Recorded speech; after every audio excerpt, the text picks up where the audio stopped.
get my shoes and out the door. 5, I'm alive. 6, 7, 8, feeling great. 9, gonna shine, life is good. I'm doing fine. 10, gonna do it right and do it again, yeah. I look into the sky with all the beautiful color, but there's more than just for me, so gonna share it with another. I got to show, to give, let out. I want to sing and shout. Take a look and see a beautiful morning that turns into a beautiful evening, and together make a beautiful life. And if you wanna, I've been in here and people are roaring with laughter, so. It's a dirty show, though. Well, it's clean dirt.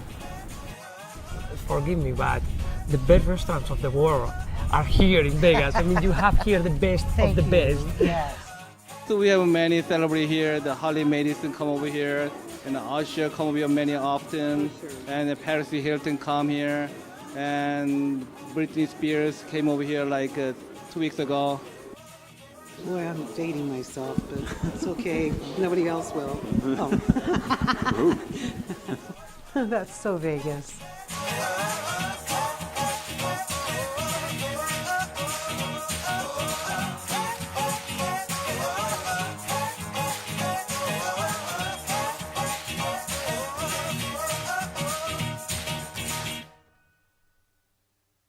Welcome to That's So Vegas. I'm your host, Christine McKellar, and we're live here at the fantastic WCOBM studio right off of Las Vegas Boulevard.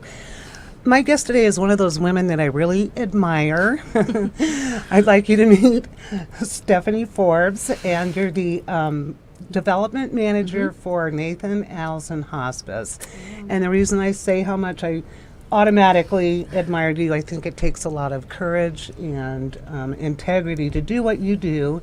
And why you're here today is your annual fundraiser, and it's a wonderful, spectacular wine event. We're going to talk about that.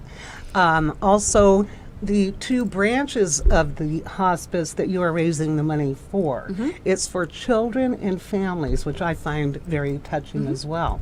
For viewers who aren't familiar with the Nathan Adelson Hospice, Stephanie's going to give us a little bit of background info as to how it was founded and its purpose. Absolutely. So Nathan Adelson Hospice was founded by Erwin Molaski, who's very prominent here in Las Vegas. I know the Molaskis. Yep. And his wife Susie, and then also by Merv Adelson. So Nate Adelson was actually the first administrator of Sunrise Hospital, and Erwin and Merv had built the hospital, and he came from California, Nate to be the administrator, and after a few years he developed a very painful form of stomach cancer. Ooh. Yeah, and at that time hospice didn't really exist. You're right, yeah. It was late 70s.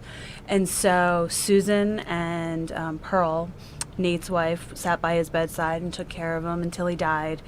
And from that point on, you know, Erwin and Merv wanted to do something to honor Nate, but also to make it so that no one ever had to die in that kind of pain ever again. Or alone. Or alone, absolutely. Right. And so Nathan Adelson Hospice was founded. We're the 2nd oldest hospice in the nation.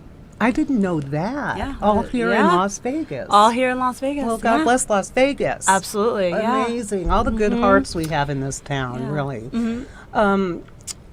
So, and we were saying briefly that a lot of people they confuse it with Sheldon. Right. So, nothing against Sheldon, but this is a whole different. They're not even related. They're not related. No. Oh, that's something. Yeah.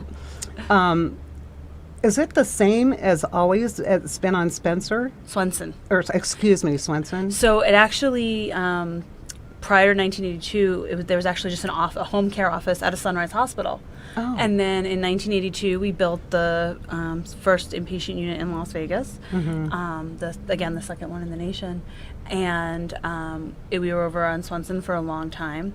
And then we had many years later, probably in the late 90s, we had a facility over on Buffalo and Cheyenne, which we then moved, closed that facility and moved over to Mountain View Hospital into their medical office building. That's interesting. So when you say the 2nd in the nation, were they like a footprint for hospices? We are. Oh, that's really... there are a lot of hospices that are actually modeled after our inpatient unit. As a matter of fact, I went back to where I grew up in New York to visit a friend who was in hospice, and it looked like our inpatient unit. And modeled it. Yeah, and so I was talking to them and I explained where I worked, and it was very interesting. And they had visited several hospices across the nation, and they're not the only one, this hospice in New York, that looked like ours. Wow, that's really Yeah. interesting. That I had no idea, and it makes me Yeah. even more proud to live in Las Vegas. Absolutely. This grassroots thing. Yeah, 38 years we've been in the 38 years. You know, and hospice sometimes has a negative connotation to people Right. because they're not really familiar. To them, it's just like some people even think it's warehousing somebody who's no longer capable of taking care of Right. themselves. But your credo is more never allow anyone to die alone or to die in pain. And the services are completely gratis too. Well, we give about $1 million a year in uncompensated care to the community. So what that means is that anybody who's underinsured or uninsured or doesn't have insurance in Las Vegas or in Nevada, we will care for them regardless of their ability to pay. We get funding from Medicare, from Medicaid, we get reimbursement from other insurance companies, but we don't turn anyone away in Southern Nevada. And of course, those reimbursements help you continue with the facility. in that. Absolutely.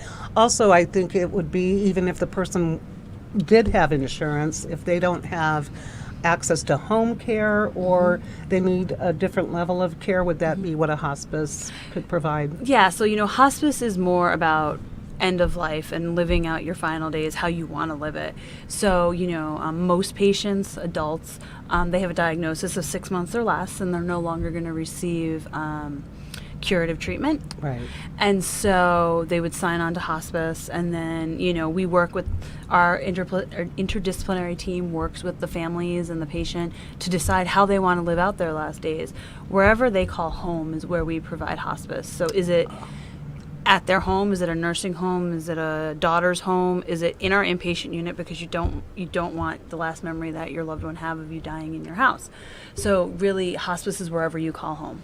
That's an interesting. I hadn't even thought of that. So the facility on Swenson is more for, and unfortunately, I have been there many a time, so that's what kind of made me decide that Sure. that's one of the nonprofits I would want to support. So, the inpatient units kind of have a couple of roles. One is pain symptom management. So a lot of times people get signed on after they've found out about a specific diagnosis and they're in so much pain.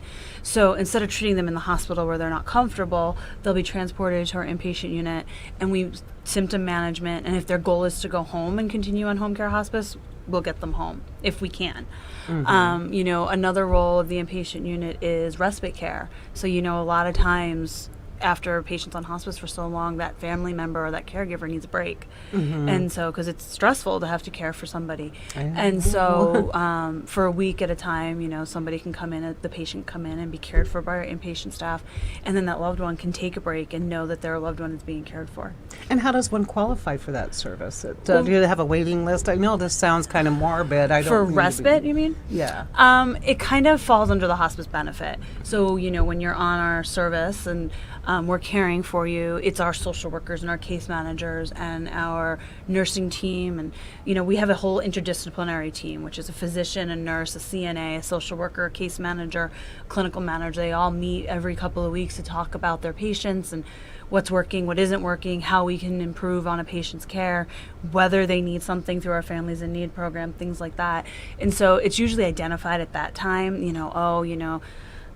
the wife is really stressed and she needs a break. And so let's arrange for a week of respite if the caregiver is open to it.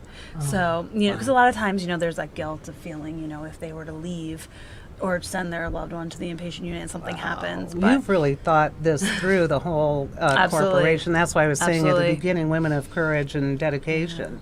And I'm kind of doing things backwards. Last week I had Renee Hale on, who has a celebration of life. So I should have had you on last week and her on this week. We're Right. doing a little backwards here, but that's Right. okay because we're getting a message out there. We're going to talk about the Absolutely. charity, Yeah. the fundraiser coming up in October, but you have deadlines in July, which is why you're here now. Yes, because absolutely. we are in July. We are. We're going to take a real quick break. I have to give a shout out to my sponsor who keeps me on the air. It's the Red Roof Inn. It's on Paradise across from the Hard Rock Hotel.